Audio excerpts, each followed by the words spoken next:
Hi, I'm Mark Honeybone from Property Ventures, and welcome to our weekly podcast where we interview prominent members of the investment community along with other professionals in the New Zealand property market.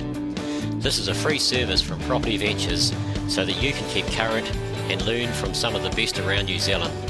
To check us out, take a look at propertyventures.co.nz. We hope you enjoyed today's podcast.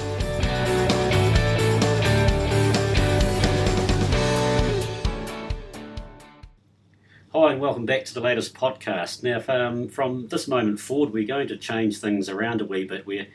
From next week we're going to have a sponsor for each podcast we run, and we'll welcome anyone listening here that's got a service or a product that they want to advertise. They can email us at mark@propertyventures.co.nz and we'll have a chat. And the other thing we're going to do, after 48 podcasts, we thought you might be sick of my voice, so we're going to have a good friend of mine, Aaron Davis. He's an auctioneer at Harcourts, and some listeners may remember back in podcast 19, we interviewed Aaron, and in fact he has so much to say. I think it was over 2 podcasts, so he's a good talker, as you'll get to see very soon. Aaron's just a bit about him.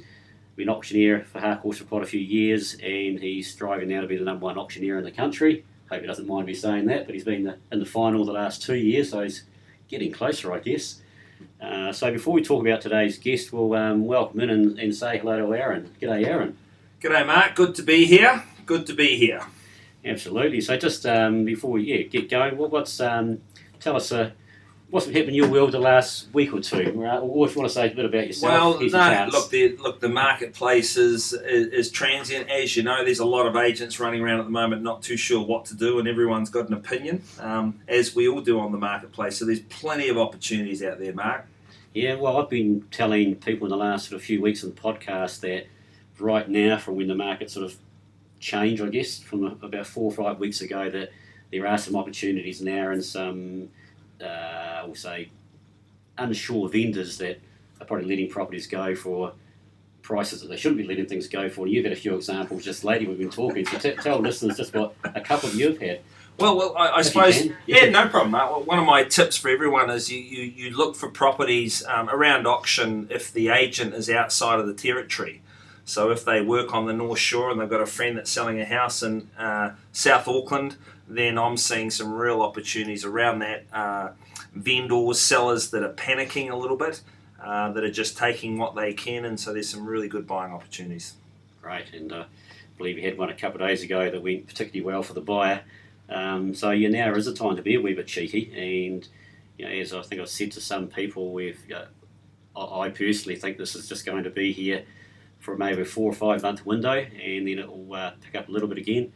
So there is an opportunity right now. Well, there is, but the New Zealand Herald's talking about volumes down and prices dropping. It happens every year prior to Christmas. Absolutely, yeah. Our Christmas holiday time. It's a seasonal trend that happens every year, and you wait until the article comes out in December going, oh, November numbers are down and sales have dropped, and that happens prior to Christmas every year since Adam was a cowboy. Well, thank God for the press then, so they can make good deals for the purchasers out there. Oh, yeah. I'll tell you what, I'm going to be buying property in Auckland in December. Yeah. December now to February, that's what I see. Yep. The window is right now, and who knows after that. So, good work.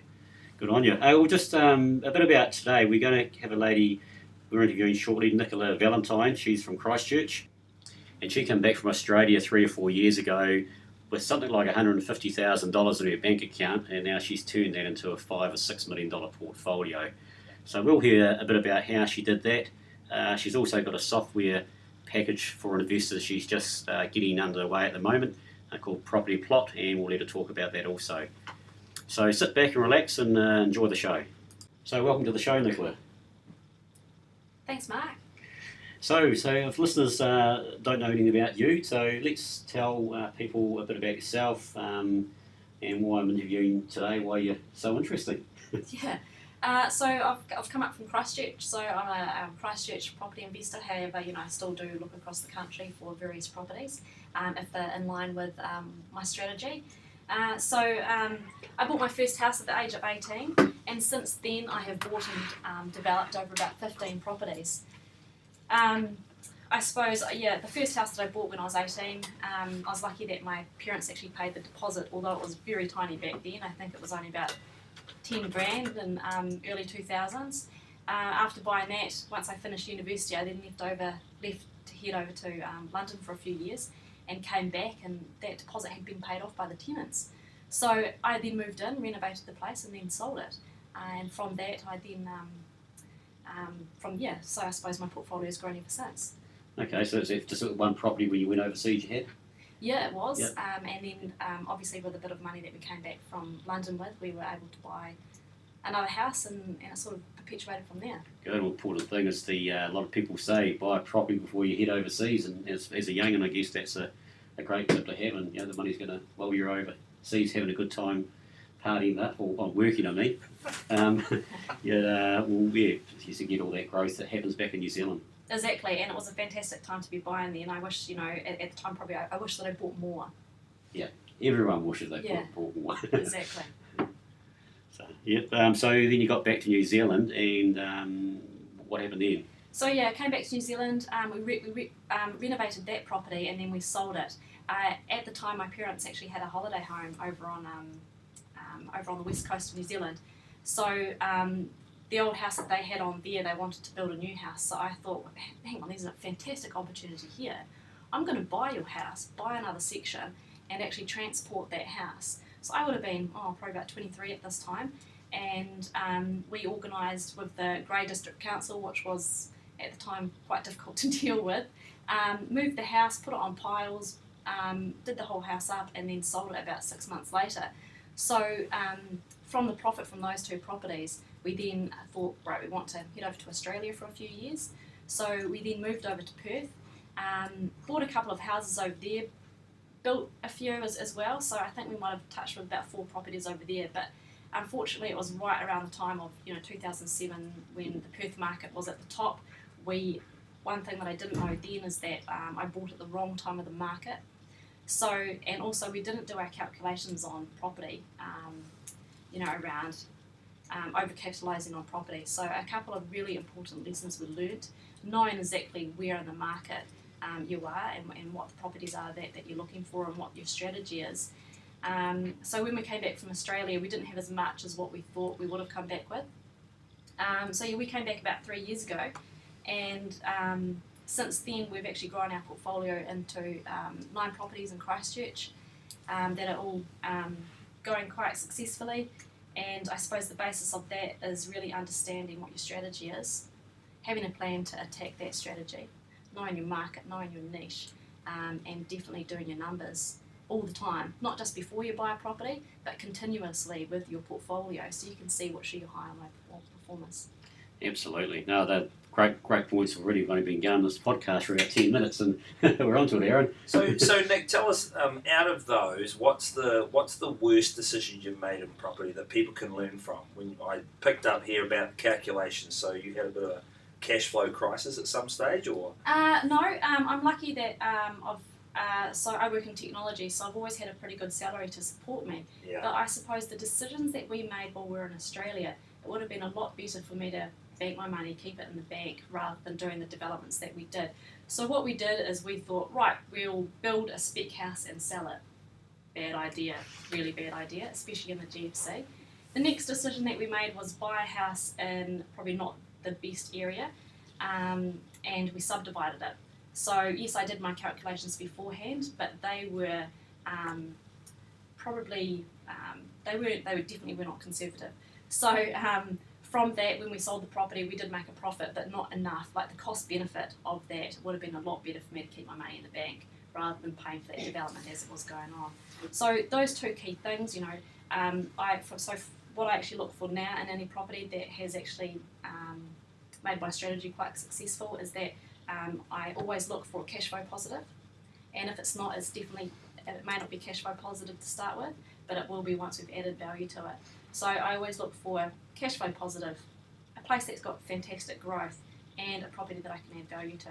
And if it doesn't have any of them, then I will not touch it. So It is quite hard to find those kind of property, but with the right techniques and models and things to actually achieve your strategy, it can be done. So, for example, when I am on the hunt for new property, I might look at over 200 houses on Trade Me, run quick back of the napkin calculations on about 50 of them. Yep. Put offers on 10 to 20 of them, and only get one. Yep. So And people listen to that and listen to people in lectures and whatever talk about the 110-1 rule, Exactly. and think it's a lot of toss, some people. But now we've had a few people on the show now who actually who do that for real, and that's what it is, and that's what you got to do. That's the sort of research you got to do to get that right property. Exactly. And Yeah. that Aaron was just sort of talking early on about agents, picking on agents, not in particular areas, and you get a good bargain through them. So I don't know the area well, and it's a bit like you said over in Perth, you're in an area which you didn't know so well, wasn't quite so good. You've got to be careful of the areas that you're buying, and become that expert in that area. Exactly, and also knowing what your strategy is. So if you're thinking about, if you're a trader, I'm definitely a long-term buy and hold. So the new Brightline tests and things don't actually affect me, since I'm a buyer. I buy my property for at least 10 years, or hold it for 10 years. But yeah, some of that kind of stuff around knowing your market, knowing your area. Also, it's really, really, really important to know the council rules. So I know the council rules like the back of my hand because I've studied them a lot. Yep. So I can sort of know, what you can do with developments and things that you need to look for when you are looking at property. So that's why, I might look at 200 houses, that's the big catchment. But when it actually comes down to it, only, 10 to 15 of them will actually fit exactly what I need. Yeah. Because it's really easy to think, right, I've got some money, I want to get into the property market. Or if you're younger, you may not have money, so you're looking at ways to try and get into the property market. You can't jump the gun. You've got to do your analysis and take it, step by step. I'm really interested, Nick, when you said you trawl through a couple of hundred listings on Trade Me, how do you, like you've got a picture, you've got a tagline, how do you decipher between one or the other? Because that's a lot of properties to go into to have. What are the key phrases, words, what are you looking for at the start to try and siphon out those 200, right? Because you've got a lot of traders, developers doing the same thing, right? They're all trawling through the same information. So key things that I look for: land size. Depends what I'm looking for. If I'm looking for, to add value, what are the various aspects how I can add value? Does it mean that the property has a big square metre, a big footprint, when there's only, say, it might be a 100 square metre house when it's only 2 bedrooms? So especially old state houses, they are quite like that, which means that for little work, you can change the configuration of the house to add another bedroom to increase your yield, and obviously that then increases the price of the house as well. So so some of the houses that we look at is pretty like I probably wouldn't look for anything underneath about 9% gross yield, and the kind Still get that in Christchurch, eh? yeah, well, It's hard to find though, eh? it is hard to find, and that's why I look at over 200. Yeah. And only am successful with one. And plus, there's not that many. To look at houses like that, there's not a whole heap of those kind of houses on the market. So even before you get to the 200, you'll be trawling through quite a lot more properties than that. Yeah, because just ask them, we say about the 9% gross yield, is that what's there right now, or what you perceive what you're going to do to the property? What I perceive I'm going to do to the property. So it might be sitting there at a 6% yield right now, but Yes. I can do this, put another room, put another building on. It could be 9%. Correct. Yeah, for example, I've got one that's only bringing in about 5% yield right now, and we've got plans going through council to actually add 4 more bedrooms on the back of it, because it's a tiny, 100 square metres, it's 2 bedrooms. It's right in the student location in Christchurch, so that means, for another, it might only cost 80k to add those extra 4 bedrooms to the back of it, because there's no bathrooms or anything being added. And the kind of yield potential that you get off that is pretty incredible to what it's currently getting. Yeah, especially if it's room by room or whatever the case may be. Yeah, so in Christchurch, the rent prices have decreased a lot over the last 3 months, as you'll be able to see in the media. Yep. And also room by room rentals is probably not something that I'd look into at the moment, because that is dying off as well. Yep. So if, for example, if you do consider getting a room by room rental, I would definitely advise to make sure you do your calculations on both the room by room, but also renting it as a full house, because then you've also always got that to fall back on when the market does change. Good stuff. You're going to get that anyway because that's what the bank requires. They don't really like the room by room rentals, do they? Well, for lending. So yeah, oh, that's cool. And then sort of you said you got 9 properties since you've been back. Has the earthquake situation probably helped your development side of it going forward, or was it an unfair thing to say?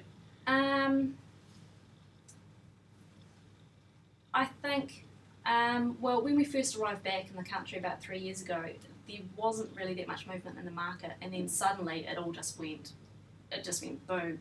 And I remember, we would go to look at houses, and there'd be, over 100 other people looking at that house. I'd go to auctions, and there'd be 20 other people bidding on that house, which doesn't sound... Don't you love that, Aaron? That doesn't music to your ears. Absolutely.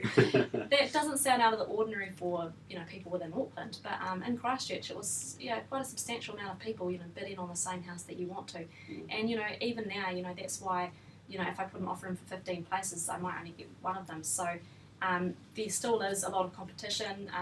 You need to know exactly what you can pay for a house. You don't want to pay more than what your figures suggest. You can't get carried away with what's happening within an auction room. Actually, some of the best auctions that I have been to, I wasn't actually intending on bidding on those houses, but I knew the area so well and my numbers and what could be done with the house that I could actually put a bid right there and then to get the house. Best strategy to buy a property, right? When you're buying a property, what's the one thing that you think, do you make money when you buy in your perception? No, I would make money once I've done the renovations to the house. I believe that you possibly can buy a house straight out of how it is currently and make a good yield, or a good capital growth. But I suppose places that make a great yield straight buying out of the paper might be in somewhere like Invercargill, where there's no capital growth but high yields, or high capital growth, low yields would be somewhere like Auckland in various areas. So for me to achieve both cash flow positive and great growth means that I have to add value to it in some way. Okay. It's an interesting question to reply, because a lot of people, in fact even me sometimes, say you make your money when you buy the property. And it's it, but in saying that, I was just talking to a client this morning, and the person I perceive probably paid the most for one of our properties we've sold this year is an investor, and it was purely because of what he was doing to that land in Auckland after he brought it. Yeah. He was the highest of 9 people, unconditional offer, but he was making money from after, like you are. We're going to be doing with it. The rules. What you can do.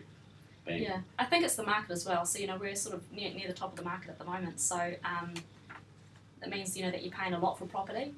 The houses that I put offers in, I don't really put offers in under market price. I'd love to, but in reality, it's actually quite. I find it difficult personally to buy houses that are under market unless they're run down and they need a lot of attention done to them.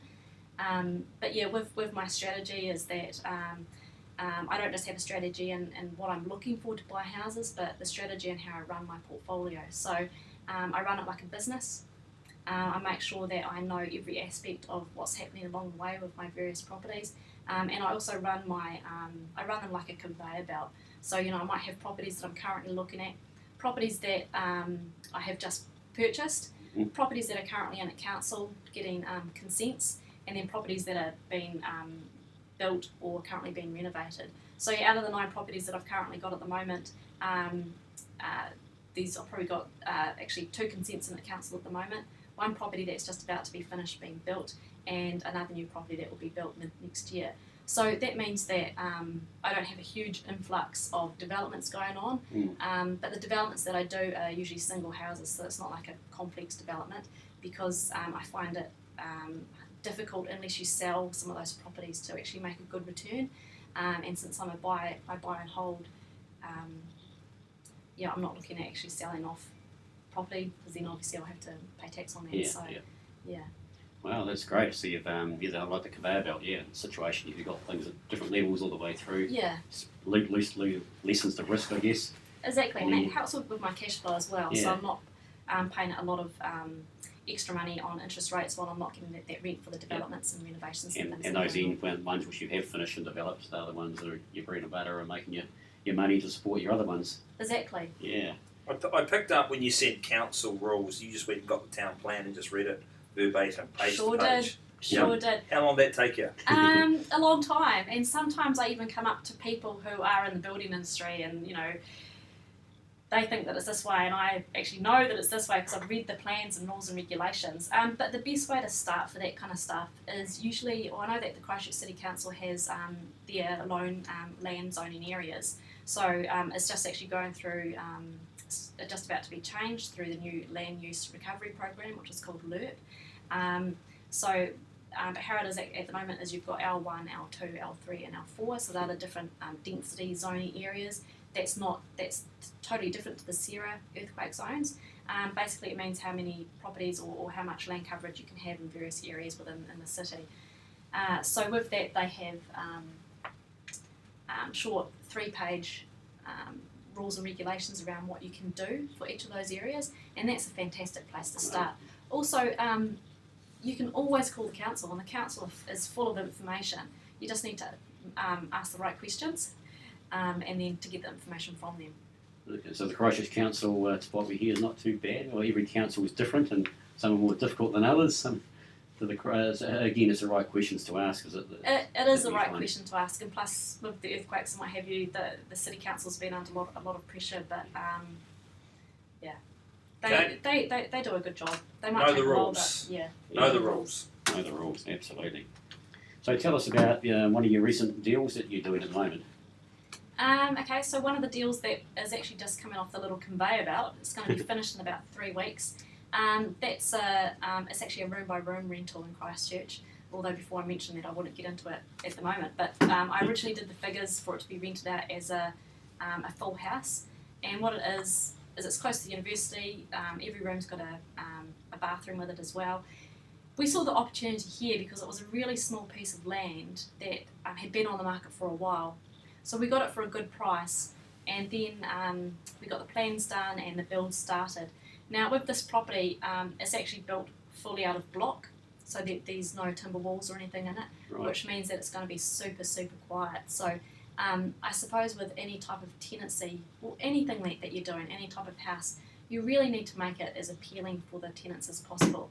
So one thing that we did was built it out of block, which means that the appeal is that it's quiet, it's a new house, it's down a back section, it's close to the university, and they've all got their own bathrooms. So there's a lot of appeal there for tenants to make it more desirable. But one massive thing that we came through with the council is that the consenting of it actually was quite expensive because it was a different kind of build. It wasn't the typical timber frame type house. So one mistake there would have been that the consenting process was more expensive than what we expected it to be. I noticed, Nick, when you said figures, like how do you do your figures? Like is this an Excel sheet or something that a parent or a friend's given you? Like it's one thing to say the figures, but how do you justify those figures and make them work? What are you doing with your figures? So prior to about 6 months ago, I would have been using about 10 different spreadsheets that had market rates and all that kind of thing for the various areas within Christchurch, what kind of rental rates I'll be getting for each area, and I would be spending hours and hours trawling through that and adding in all the information from across all the multiple websites that I'd need to get that data from. However, now I actually use Property Plot, and with Property Plot I can analyse any property throughout New Zealand. At the click of it, all that I need to do is type in the address, click enter, and it gives me the property information so I can analyse any property, whether it's for sale or not, throughout New Zealand. So where do you get your hands on Property Plot? So Property Plot is your online property mentor, and it will accelerate you to become a more successful property investor. You can jump online at www.propertyplot.co.nz. Right, so can the host get a free copy today? Of course you can. Of course you can. So we've currently got a free 14-day free trial, and we've also got some good deals on there at the moment for any listeners. Oh, so this is Property Plot's your thing. This is something you've designed. It is. Nice. So my business partner and I, Seth Reid, we've just come out of Lightning Lab in Christchurch, which is a business accelerator program for high-tech startups. And what we're trying to do is, with our experience in building fantastic technology and our experience in the property industry, we're trying to make it as easy as possible so that you can make more money through buying property investments. So what property to buy, whereabouts, and also the key thing is managing your existing portfolio. So it taps into all the, I think the programs that are out there at the moment, the Property Gurus, the council stats, It sure the does. rental It sure stats. does. Yep, so we pull CoreLogic data through, and we can give you estimated sale prices, what rents you'll be getting, your capital growth, and your yields, all at the click of a button. Okay, great. Tell us about the worst deal you've done. The worst deal that I've done. Well, the biggest mistake. The one that you go, you know what, I'm not doing that again. Geez, I'm glad she's not asking you or me, mate, because we've had one each we can talk about. I suppose I'm really lucky in the fact that I've got, I come from a family of investors, so my dad has been investing for over 30 or 40 years, and my sister and brother also have investments. So any deal that I do, I always pass through them, because you need to get that verification from other people who have done successful deals themselves. I find that has really, really helped, so I haven't made too many big mistakes. Yeah. But as I mentioned, the biggest mistakes would have been the ones that I made in Australia by not doing my numbers. So that you use your family as your personal mentors, I guess. Exactly, yeah. And I always make sure, it's so easy to overcapitalise with property. And I suppose one of the deals that I did in Australia, we did overcapitalise. We came out even, but after 9 months of work coming out even, the cost benefit there is it's just not worth it. Better than the other, going down negative. Oh yes, geez, I've lost. I've lost more than my shirt on a few deals. So no, good on you. Good on you. I talk to new clients every day, and some love using property managers when they, for their own properties they buy. Others think, well, I can save a whole lot of money by not having property managers, and they think they can do it all themselves. And occasionally they do okay, and probably it's a good way to learn whether you should or shouldn't be into property management yourself. So what's your experience been with property management? So when I was in Australia, I learnt the bad way with managing your own property. We thought when we were over there that we would be able to manage a property. It was just down the road from where we lived. And I'm quite a gullible person, so when one of the people came to apply for the house, she said, I'll pay a lot more, and we've got fantastic jobs, and I did do a few reference checks, but obviously not enough. She never actually paid her rent, never. So we had to actually pay quite a bit of money to take her through the tenancy tribunal and what have you over there. And since then, I have never managed a property myself. And the other reason is that I invest in property so that I can have an easier lifestyle earlier. So by the time I'm 40, I wouldn't call it retiring, but doing what I want to do. And that means that because 40 is very young. Yeah, it is young. Absolutely. But it's definitely doable. I wanted to have 10 properties in 10 years, and that sort of went out the window after year 2. So a lot of you did a few times in these shows. Yeah, it's good. exactly. It's a great thing. So I suppose and I want to enjoy the journey. I don't want to wait until I'm 40 and then everything happens. I want to enjoy the journey along the way, and that means not having to deal with the tedious issues of tenants along the way. So that's why I actually use a property manager to manage all of my properties. Do you negotiate with the managers? Are you a hard negotiator to sort of get a better fee, or do you pay market rate for the value and just move on? Good question. Yeah, so that's a good question. Well, so I'm lucky enough that actually my parents own A1 property managers in Christchurch, and therefore you would have thought that I would have had the knowledge to be able to manage the tenant, but obviously I didn't.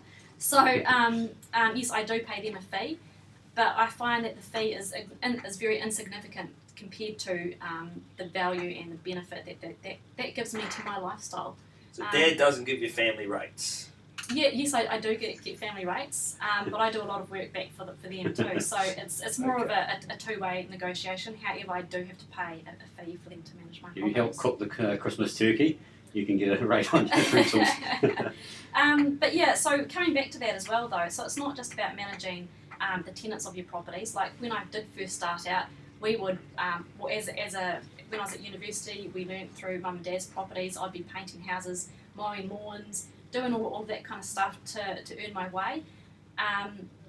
And with my first few houses, I would be doing that myself. So we would be doing the building work, the landscaping, the painting, all of that kind of stuff. But now, however, we get professionals to do that for us, because as your portfolio grows, you find that you need more time to work on your strategy and your plan to achieve that strategy as well. So by outsourcing and getting other people to help you out, property management, builders, contractors, painters, everything like that, having a fantastic team around you, not only from your lawyers and your accounting side of things, but also for your tradesmen and everything else. I think that's a key thing to having a successful property investment portfolio, which can be run like a business. Yeah, absolutely, great points. And you go through a growth stage, and early on you have to do it. It's the only way you get into property, unless you've been given a whole lot of money or win lotto. I remember in Arthur Street in Blenheim there, Aaron, in the weekends, a 100-year-old house, going around the weekends, ripping this place apart and doing the gardens and stuff. And that's how you have to start off. But as you get on through different stages, you build your team, and you build your team up from experience and trying good and bad people in whatever those fields are, and then you get to, there's no way you can run around managing all that when you've got your own business and what have you as well as that. So no, great stuff. It's that's really good. So Nick, so in summary, you've got property plot that manages the data. You've got your experience. You've got 9 in your portfolio at the moment moving forward. So where do you see the opportunity and all the speculation that's out there in the market around Auckland and Christchurch? Where do you think the best buys and best opportunities are going to come from? Well, for me personally, I like to stick with what I know. Just because people are saying that Auckland's booming and it probably will continue, with the new Chinese buyers and things that are coming in to push up the market. However, me personally, I'm not going to invest in Auckland because I don't know the market. So I invest in Christchurch, and in Christchurch I invest anywhere from Hagley Park out to the west, because that's where I see the highest growth. So really, and if I was going to invest in another place, I would definitely be looking at the growth rates and where the population is moving and what kind of new council improvements are being made and all of that kind of stuff. And that's where property plot is moving as well. We're going to be doing a lot of predictive analysis, and that's our vision for the future. So we can actually show where the population movements are going through the analysis of big data from council information and all of that kind of stuff. So that's going to be pretty key. Also, I suppose in Christchurch, looking at those high areas where also there's a high rental demand, because it's no point buying a house in the middle of nowhere that you're not going to get any tenants for, because then you've got nothing to pay off your investment unless you're doing a development. Yeah, it's really interesting and great to hear those, from the Hagley Park out west, and that's, we've talked a lot about Christchurch in the last sort of few years and where it's going in the future, and that's the one place that hasn't been affected as much, I guess, of the quakes. Yeah. And it's despite what's gone on around outside of Christchurch, and then out where there's still a lot of problems out towards the beach side of things, that's the one part of the market. It's always been a good part of Christchurch, and it's has gone up in the last few years, but it's going to that unlike any other part of around the outskirts of Christchurch, I think that will be the one that holds the market. Yeah. Holds the prices really well, and that's like compared with Auckland, I guess the Mount Edens and Newmarkets, the Remureras of Auckland, it's always going to be a solid market.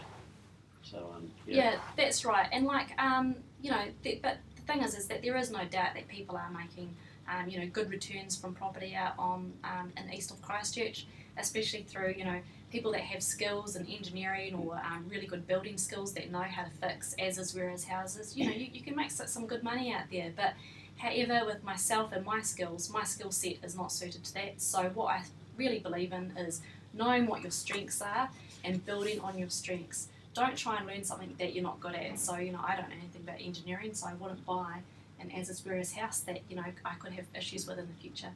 How have you found funding, like funding through banks? What are some of the strategies? Did you play one off against the other, or you've got a bank now that you've got a good working relationship with and you just roll with them?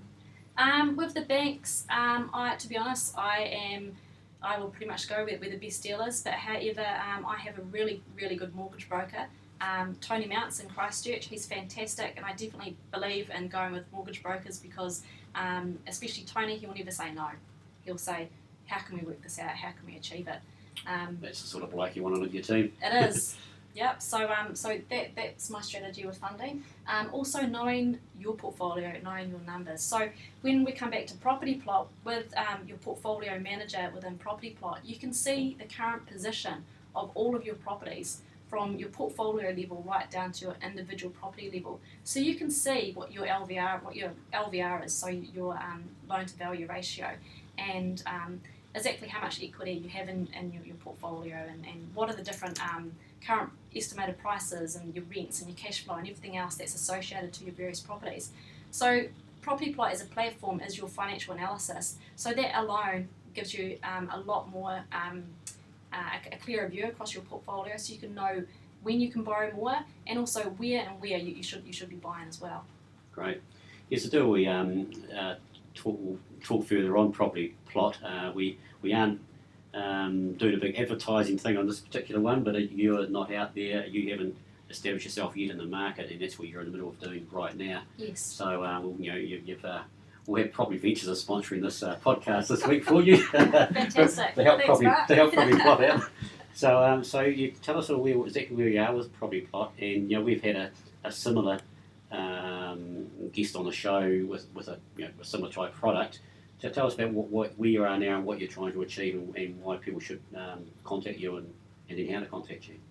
So what we're trying to achieve is make it easier for people to invest in property, but also it's really around the financial literacy. We aren't touching the tenant management side of things, because we definitely believe that property managers are the way to go. However, in New Zealand, actually only 30% of all investment properties, are managed by property managers. And in Australia, that's flipped. So 70% of all investment properties are managed by property managers. So that's showing that New Zealand has a real do-it-yourself mentality. But yeah, I think to enable to grow your portfolios, you need to focus on your strategy, and you need to focus on the finances behind your properties and how they're performing. And to do that, you need to offset some of the management to a property manager. Anyway, coming back to Property Plot. So what we do is we allow, with our tools, you have everything in one place. You can save a lot of time when you're analysing property through using our analysis tools, by analysing any property throughout New Zealand, and also by having a clearer view of your portfolio. You can know which are your high and low performers, you should be making changes. And our future for the vision over the next few months is that we'll be integrating with other accounting packages such as Xero and what have you, and also working with accountants, so that working next to your accountants and Property Plot, you can actually start to build this vision. So I suppose Property Plot is your online property mentor, accelerating you into becoming a more successful property investor. And for a monthly subscription, it's a lot cheaper than going through a property mentor.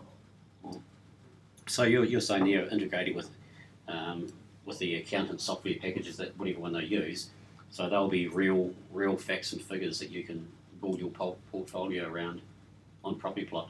So it's not just you updating whatever, you can actually, you're building up real figures and assets. Exactly. Yes. Yep. That's right, Mark. So with I suppose with Xero, that's looking at your historic information. With Property Plot, we can show your real-time stuff, what's happening now, a mix of your historic, but also predicting the future. So it's showing where your portfolio is actually going, so that you can see what's happening, and you can make those changes. And plus, our vision to connect into the bigger data sources will make that prediction really, really valuable. Okay, so you're some of the way through providing some of those functions now, and you are going through the process right now of getting bigger and better, I guess. Yeah, exactly. So we're actually right in the middle of an investment funding round. So once we have that investment, we will be looking to grow the business, bring more people on board, grow the product across Australasia. So we'll be able to provide these kind of analysis tools and property management tools across all of Australasia, and then going wider than that as well. So where we are right at the moment is our product is live. You can, as I mentioned before, you can jump online to propertyplot.co.nz, sign up for a free trial, and also, as I mentioned, we've got some great discounts. So just send us an email on there as well, and we can hook you up with that if you mention that you've been listening to this podcast. So the product that's out there at the moment is our first version of the product, so we've got a lot of fantastic features that we're going to be incorporating into it to making it the best place that you can find and manage your property, and to actually really, really change the way that property is bought and managed. Nick, the cost per month at the moment? So yeah, we've got a couple of different cost structures. So for just a one-off report, it's $20 for a one-off report, which pulls through CoreLogic information, so from QV. Also, it gives you, your market, what kind of rents you'll get, your cash flow, a full cash flow analysis, and your yields and your capital growth. So that's $20 a month for one report. Then we've also got two other monthly subscriptions. So for $30 a month, you can put up to 5 properties in your portfolio manager, and with that you also get one free report. And then for $65, you can have as many properties in your portfolio per month, and you get 5 free property reports. However, our special deals at the moment, you can get our Pro subscription for only $40 and our other subscription for only $25 a month. Okay, nice. Good work. Okay, that sounds, to new investors out there, they don't know, as I said right at the start, you need to know, have your strategies in place for what you're trying to achieve. And as you go through, you need to manage or see where you are along the path. And if you haven't got anything, people sometimes buy things, they don't know why they're buying it, and it's going to fit their strategy, does it fit their longer-term plan, and by having something in place they can look at and measure it, have it measurable. It's an important tool. Exactly. Well, let's be fair, a lot of the investors, as you guys know, they go to the market, they've got limited information, and they take a punt. And sometimes they get it, and sometimes they don't. So I suppose this is going to lessen the risk. More information, knowledge is always power, isn't it? Yeah. So, yep. I do see that every day, obviously, with the options of... Everyone's an expert. Exactly, and no more spreadsheets or lots of paperwork. So everything's in one place. Yeah, I like that. That's good. Well, that's been great, Nicola. You've given a lot of really good tips for what you've done personally. And remember, it's just one person's opinion on how they've built their portfolio. Building, not built. So there are a lot of new people out there listening, and I ask this to most people on the show, but I'll ask you again. So what's some tips that you would give to new budding investors out there? Yeah, well, I think everyone's in a different stage of their investment. Whether you're just coming into it, whether you're in the middle of it, or at the end of your investment kind of strategy. So I suppose with myself, mine definitely is a growth strategy. So I'm trying to put as much money back into my properties to grow it further, to increase the number and the value. So I suppose I've got 4 key tips that's really important for any new investor. Right. You've got to know your strategy. Yep. And then a plan on how you're going to achieve it. Know your risk tolerance level. So how much can you afford or not afford for various deals, and what kind of what are the various scenarios that might affect that as well. So you have to factor in interest rate changes, because they aren't going to be this low forever, and they are going to go up. Also, know your area, which is really key, and what's happening in the market. And finally, number 4 is do your sums. So around that, I think it's to build your knowledge, it's really key to join a local association. And we're really, really lucky here in New Zealand, because we've got some really good associations. Go to the annual conference for the New Zealand property investors. That's a great place to network with like-minded people, because I suppose when you get into this kind of area, you do need to network with other people that are investing as well. Absolutely, and there's a lot of people start off by books and videos, or people listening to podcasts, or whatever it might be, which is really good. But you have to surround yourself with like-minded people. If your family aren't those people, as I said, every town in New Zealand, pretty well, there's a local property investors association. Yeah. And there's such a wealth of knowledge in those areas. Exactly, and don't be afraid to ask for help. So people that you hear on the podcast, give them a call, take them out for lunch or have a coffee, and pick their brains about a question that you might have. People are so obliged and willing to help others. It's amazing when you actually start getting into there and asking people. Definitely, and they all don't like spending money willy-nilly, so a free lunch or a free coffee, they love it. As you all know, surround yourself with a good team. Don't take no for an answer. Stay positive. So if you go to a mortgage broker, you know that they'll say, how can we achieve this? And that's the kind of answers that you want. And then I suppose finally, just get out there and start putting some offers down. Absolutely, and you can't do it unless you actually buy the first property or put that first offer in. You can never get ahead. So that's the first stumbling block of too many people. Exactly. Yeah. That's tremendous. Hey, I really appreciate your time today. I know you're just visiting Auckland for a short time. Thanks so much for your time. I wish you all the best with the property plot. And great. Thank you very much, Mark, and having me chatting on the podcast today. Great stuff. Well, we hope you've all enjoyed that, and I'm sure you have. Aaron and I certainly have a lot of great tips there for the new investors, and just a reminder for the ones who've been around for a while too. Remain focused and know where you're heading. So we thank Nicola for her time. Aaron and I'll be back next week with another podcast. Until then, enjoy the week.